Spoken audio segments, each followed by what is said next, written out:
welcome to the Forbes India One CEO Club in partnership with Google Cloud, a unique series that recognizes and celebrates India's finest CEOs. We're at the Experience Center of Tata Elxsi, a highly profitable company that prides itself in creative engineering. It operates in industries like transportation, communication, and broadcasting, in areas like embedded product design and industrial design. To find out how, I have with me the CEO and Managing Director of Tata Elxsi, Mr. Manoj Raghavan. Manoj, welcome to the show. Thank you. Manoj, in the areas of system integration and software development and services, the Tata Group already has TCS and Tata Technologies. What does Tata Elxsi do differently for its enterprise customers? Yeah, we are a very niche product design services organization. The type of capabilities that we have is very different from what a very large organization like TCS or a very focused organization like Tata Technologies have, right? What is different in case of Tata Elxsi is the select focus on key verticals, and we span across the product design services, spectrum, right from engineering, right, all the way up to the UI, UX, and the product design itself. So we pride upon the fact that we have a set of creative folks and a set of hardcore engineering talent.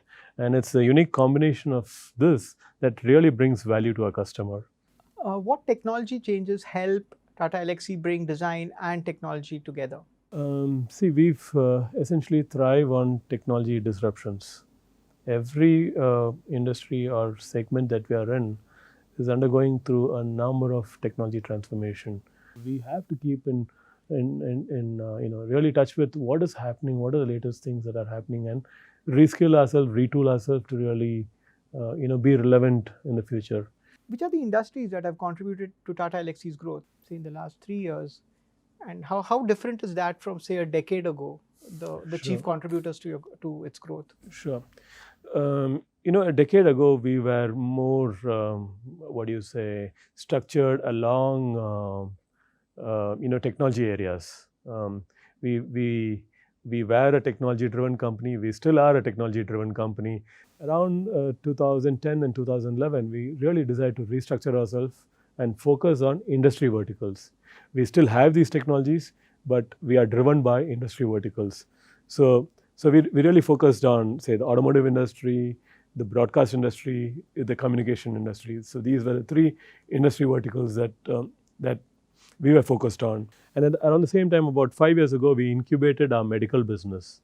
And over the last 5 years, it took 2 to 3 years to really establish it. And ever since the last couple of years, we have seen tremendous growth in that. We have almost doubling our revenues in that medical segment. So we see now clear 3 market verticals as opposed to a lot of technology areas 10 years ago. And so we would remain focused in these 3 market verticals. And our focus is to really build world-class capabilities around these 3 areas. Okay. How's the confluence of design and technology playing out in transportation? Yeah, if you look at transportation, you have an automotive industry, of course, and as what sells in automotive companies is the overall design, right? Design is very important. So yes, there is a lot of design-led, product development that is happening in the transportation industry, not just in the automotive side, but in other areas also, right? Whether you talk of aerospace, rail, and so on.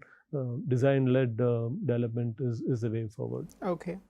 Can you explain the use of artificial intelligence and Internet of Things, AI and IoT, in the context of transportation? What's the effort that's put in? What's the impact at it? Yeah. So if you look at IoT per se, connected car is going to be the future, right?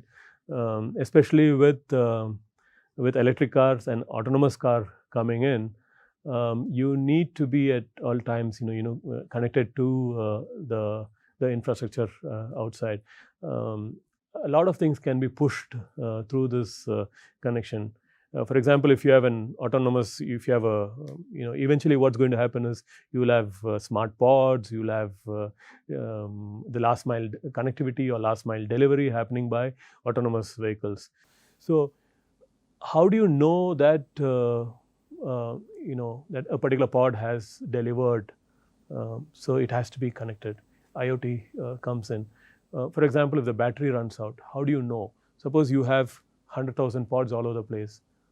How will you be able to manage that remotely? Because there's no driver, it's autonomous, right? So you need to have that connectivity framework. IoT plays a very important role in really understanding, figuring out many of these complexities, right?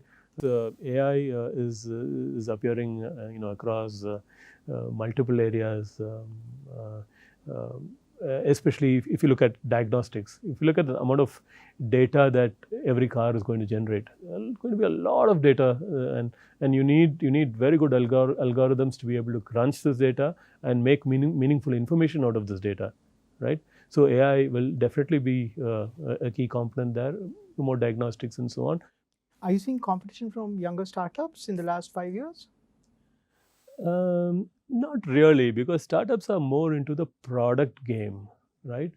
And we are a services organization. So we really don't see competition from startups, but we see collaboration from startups. So there is this company called AI, based out of the US. They are working in in sensors for autonomous driving. We have partnered with this company to be able to integrate their sensors into our autonomous driving framework, so that they can demonstrate to their end customers a full end-to-end autonomous driving, how their particular sensor works in an autonomous driving framework.